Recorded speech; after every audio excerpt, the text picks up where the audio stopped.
Caro educador, você já reparou que alguns alunos parecem compreender qualquer texto com facilidade, enquanto outros tropeçam lendo frases curtas e até enunciados simples de uma prova? Muitas vezes, a origem desse problema está na base, está na fluência com que esses alunos leem. A fluência leitora, embora muitas vezes invisível nas rotinas escolares, é uma das competências que mais impactam o percurso educacional de uma criança e não apenas na fase de alfabetização. Segundo o National Reading Panel, que foi um órgão do governo dos Estados Unidos criado com o objetivo de avaliar a eficácia de diferentes abordagens para ensinar crianças a ler, a fluência leitora é um dos 5 pilares da alfabetização com maior evidência científica sobre a sua eficácia pedagógica. Isso significa que, quanto mais se investe em tornar os alunos fluentes em leitura, mais benefícios são colhidos pelos alunos. A fluência leitora impacta diretamente a autonomia da aprendizagem, a velocidade de raciocínio verbal, a capacidade de interpretar textos complexos e até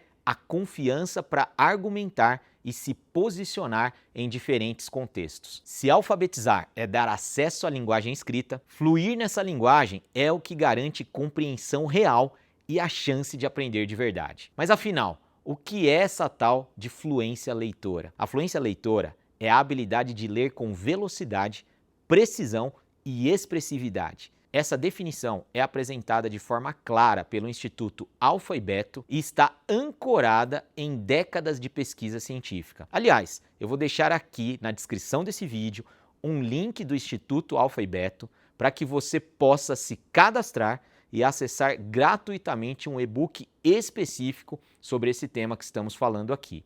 Vamos então entender esses 3 indicadores centrais que compõem a fluência leitora. O primeiro deles é a velocidade ou automaticidade e se refere ao número de palavras lidas corretamente por minuto. Em avaliações padronizadas de fluência leitora, é comum usar o tempo de 1 minuto para a leitura de textos calibrados. A fluência está relacionada a quanto o aluno automatizou a decodificação das palavras. O segundo indicador é a precisão ou, por outro lado, a taxa de erro. Ele envolve a quantidade de erros cometidos durante a leitura do texto. Isso inclui trocas, omissões, inserções e pausas indevidas. Um aluno que lê com fluência erra menos de 5% das palavras do texto que leu. O terceiro e o último indicador é a prosódia. Ele diz respeito à expressividade com que o texto é lido. Isso inclui ritmo,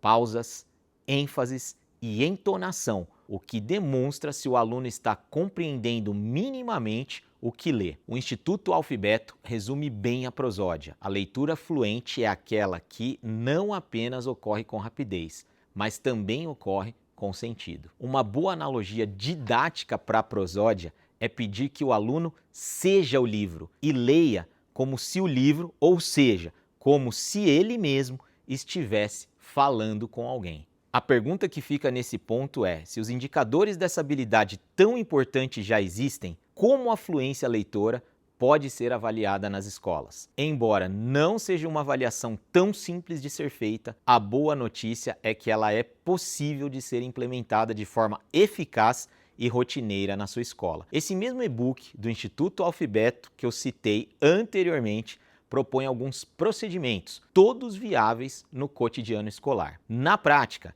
esse processo avaliativo de fluência leitora envolve escolher um texto calibrado com vocabulário compatível com a série do aluno, cronometrar 1 minuto de leitura oral, contar as palavras lidas corretamente e os erros cometidos, observar a entonação e a expressividade, comparar com os parâmetros indicados para cada série. Esses parâmetros sugerem que alunos fluentes devem ser capazes de ler uma quantidade determinada de palavras por minuto ao final de cada série. No primeiro ano, esse parâmetro é de 60 a 80 palavras por minuto.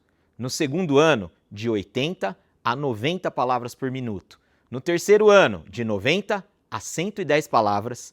No quarto ano, de 110 a 130 palavras e no quinto ano de 130 a mais de 140 palavras lidas por minuto. Mais do que classificar os alunos em fluentes ou não fluentes, o objetivo aqui é monitorar o progresso e identificar onde cada aluno precisa de apoio de forma individual e sistemática. É muito importante a gente entender que o avanço em fluência leitora é gradual e isso não é sinal de fracasso. Pelo contrário, é uma evolução natural do próprio processo de aprender a ler. Segundo o Instituto Alfabeto, mesmo alunos bem alfabetizados costumam evoluir cerca de 10 a 20 palavras por minuto ao longo de um ano escolar, como a gente pôde perceber pela escala de expectativas de leitura de palavras que eu apresentei. Essa evolução lenta muitas vezes pode ser frustrante para o professor, especialmente quando os esforços pedagógicos são grandes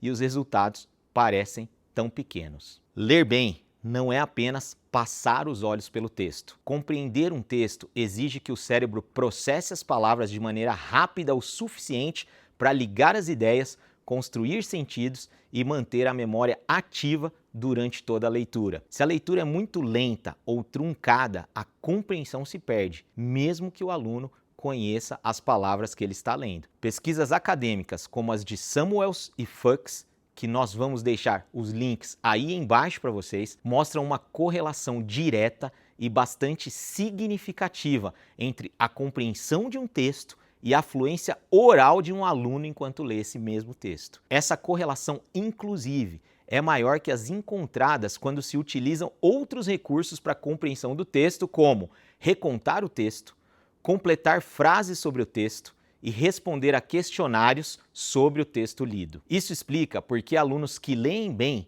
têm desempenho superior em outras áreas do currículo. O impacto da fluência ultrapassa os limites da língua portuguesa. Fluência é, portanto, pré-requisito para a autonomia cognitiva dos alunos. E por ser um aspecto tão importante para a vida acadêmica dos nossos alunos e que se desenrola gradualmente, principalmente durante todos os anos iniciais do ensino fundamental, eu organizei algumas dicas sobre como a fluência leitora pode ser desenvolvida nas escolas. Durante a fase de alfabetização, o foco deve estar na decodificação e nas práticas sistemáticas de leitura. O Instituto Alfabeto sugere leituras de listas de palavras conhecidas e também pseudopalavras com precisão e velocidade crescente. Leitura de textos decodificáveis com entonação, precisão e velocidade crescente. Modelagem de leitura com o apoio do professor, explicando o que os alunos devem observar durante a leitura. Depois da alfabetização, o trabalho continua. Fluência é algo que se consolida ao longo de toda a trajetória escolar. E para isso, seguem mais algumas dicas. Estimule releituras frequentes de textos familiares, ofereça livros compatíveis com o nível de fluência do aluno e acompanhe frequentemente o progresso nos 3 indicadores: velocidade, precisão e prosódia. Use a leitura em voz alta, em duplas e leitura silenciosa como práticas complementares. E nunca perca de vista, ler muito e com regularidade ainda é a técnica mais eficaz. A fluência leitora não deve ser um item subjetivo no planejamento pedagógico das escolas. Ela precisa ocupar espaço nas formações, nas reuniões de acompanhamento, nos planos de aula dos professores e,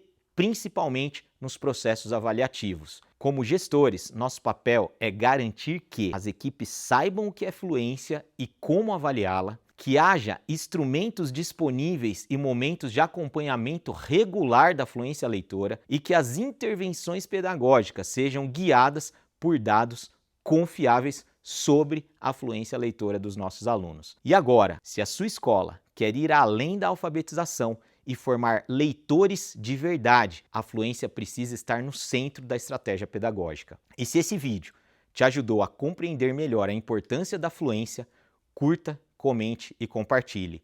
Eu te vejo no próximo vídeo.